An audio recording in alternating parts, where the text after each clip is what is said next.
दोस्तों, गोली लगने से इंसान की मौत कैसे होती है? आखिर फैक्ट्री में बंदूक कैसे बनाई जाती है और उसमें लगने वाली बुलेट को कैसे बनाया जाता है? सबसे पहले जान लेते हैं कि बंदूक की गोली कैसे काम करती है। एक बंदूक की गोली में दो हिस्से होते हैं, एक होता है कार्टिलेज और दूसरा होता है बुलेट।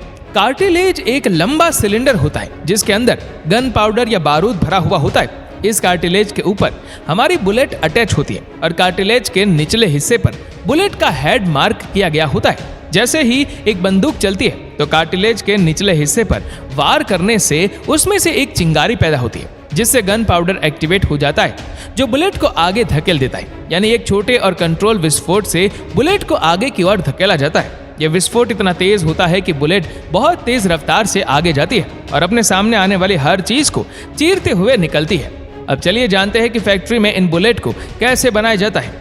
फैक्ट्री में बुलेट बनाने की शुरुआत होती है कॉपर गेन शीट्स से, जिन्हें मशीन में डालकर कॉपर कप्स में बदल दिया जाता है। ये कप्स इसके बाद सबसे पहले धुलने के लिए जाते हैं, जहां इन्हें ड्राई करने के लिए ड्रायर में डाल दिया जाता है। ये सारा काम ऑटोमेटिक है और मशीनों द्वारा ही किया जाता है। अब इन कप्स को पिंच ट्रिम प्रोसेस से गुजारा जाएगा, जहां इन कप्स को सबसे पहले तो प्रेशर से पंप करते हुए इनका आकार बदला जाएगा और इसके बाद वेट सही ना होने पर इनकी ट्रेनिंग होगी। कार्टिलेज के सही होने पर उसे आगे एक एसिड में डुबाकर फिर से साफ किया जाता है। इस एसिड मिक्स में ज्यादातर सल्फ्यूरिक एसिड की ही मदद ली जाती है। इन सिलेंड्रिकल कार्टिलेज को इसके बाद कई तरह के प्रोसेस से गुजारा जाता है, जिससे निकलने के बाद ये एक असली कार्टिलेज की तरह दिखनी शुरू हो जाएगी। इस प्रोसेस के खत्म होने पर अगला क्वालिटी इंस्पेक्शन स्टेप होता है, जहां एक मशीन ये सुनिश्चित करती है कि कार्टिलेज बिल्कुल सही हो। जरा सी भी गलती होने पर ऐसे कार्टिलेज अलग कर दिए जाते हैं और इन्हें पिघलाकर अगले दिन के काम के लिए इस्तेमाल किया जाता है। क्वालिटी इंस्पेक्शन के पास हुए कार्टिलेज को फिर एक डंपलर में डाला जाता है, जिसका मुख्य काम कार्टिलेजेस की एजेस को स्मूथ और शाइनी बनाना है। इसके बाद ये कार्टिलेज एनलिंग प्रोसेस के लिए मशीन में जाते हैं, जहां इन्हें काफी देर तक गर्म रखा जाता है। इससे बाहर आने के बाद आप इनका रंग बदलते हुए देख पाएंगे।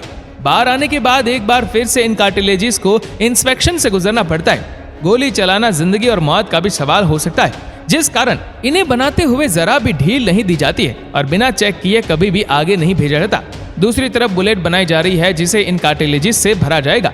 बुलेट बनाने के लिए सबसे पहले इन 36 किलो के लीड सिलेंडर्स को एक डाई में डाला जाएगा।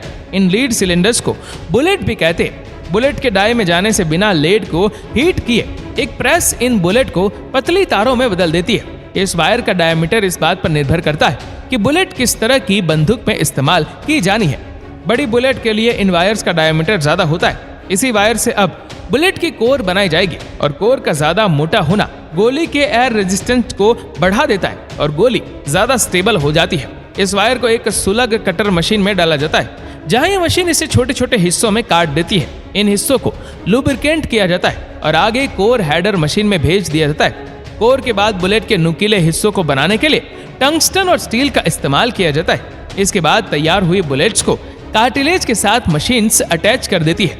अब ये बुलेट से बनकर तैयार है। सिर्फ एक और स्टेप के बाद इन बुलेट को सबसे पहले वहां के कर्मचारी बहुत ध्यान से चेक करते हैं। इसे विजुअल इंस्पेक्शन के बाद इनमें से कुछ बुलेट्स को फिर एक टेस्टिंग फैसिलिटीज में टेस्ट किया जाता है और सब सही होने पर ही इस बुलेट के बैच को आगे भेज दिया जाता है। आगे जाकर इन्हें पैकेजिंग फैसिलिटीज में छोड़ दिया जाता है। यहाँ मशीन द्वारा ये ऑटोमेटिकली पैक भी हो जाते हैं। फिर इन्हें मार्केट में बेचने के लिए भेज दिया जाता है।